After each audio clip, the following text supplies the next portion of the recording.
On this Wednesday morning in the second week of Lent, we continue with that thought from the Transfiguration and indeed the baptism of Christ.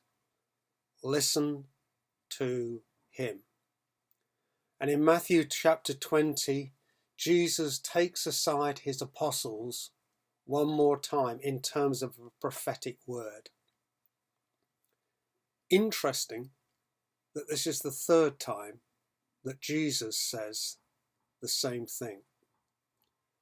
Because we can hear things and yet not hear them. We can hear things and have nowhere to put them, so we dismiss them. It will only be after the events of Easter that all that Jesus said comes sharply into focus. And we remember that Jesus will take another 40 days to teach his apostles. So they're on their way to Jerusalem and he takes them aside, his apostles, and he says, we are going up to Jerusalem. The ones who've been called, yes, as disciples, but the ones who Jesus says, you be with me and do my stuff. That's where he lays the foundation of his church. We're going up, and what's going to happen to me? Well, you're going to see it. You're going to be a part of it. The Son of Man will be delivered over. In fact, Jesus will be delivered up unto death. And in his delivering up, we will be delivered from. Notice that Jesus says, I'll be condemned to death. I'll be mocked. I'll be flogged. I'll be crucified. And we remember from week 1, indeed from the introductory sessions, if you want to be my disciple, deny yourself, take up the cross daily and follow me.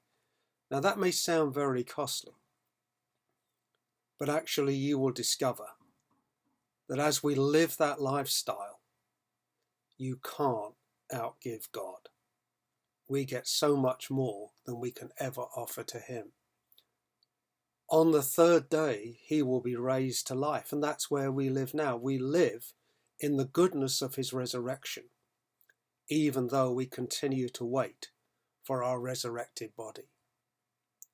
And against that background, the mother of Zebedee comes and makes a request. Read it in Matthew 20. And Jesus says, you don't know what you're asking. Can you drink the cup that I'm going to drink? What is the cup? It is one cup, and you cannot see the join. It's a cup of suffering, but he will take those sufferings and turn them into blessing. This is our lifestyle. Every time we take the Eucharist, we proclaim the Lord's death until he suffered that we may have life. And he goes on to say to the mother, that's not for me to grant, but you will drink, to the apostles, the cup. We cannot avoid the suffering, but we do so from the perspective of the resurrection. We do so from a new knowledge. We do so from the very life of Christ himself. And then we're back as indeed to the appropriateness of listen to him. Whoever wants to be first must be your slave. Again, nothing wrong with greatness in the kingdom of God, but this is how the kingdom works. And we will never outdo that which Jesus will do on that Thursday night before his crucifixion.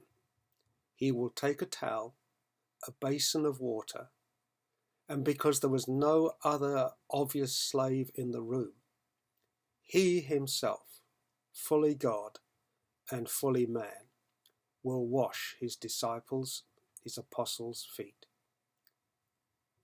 Revel in the fact that God has stooped to serve you, and we now do likewise.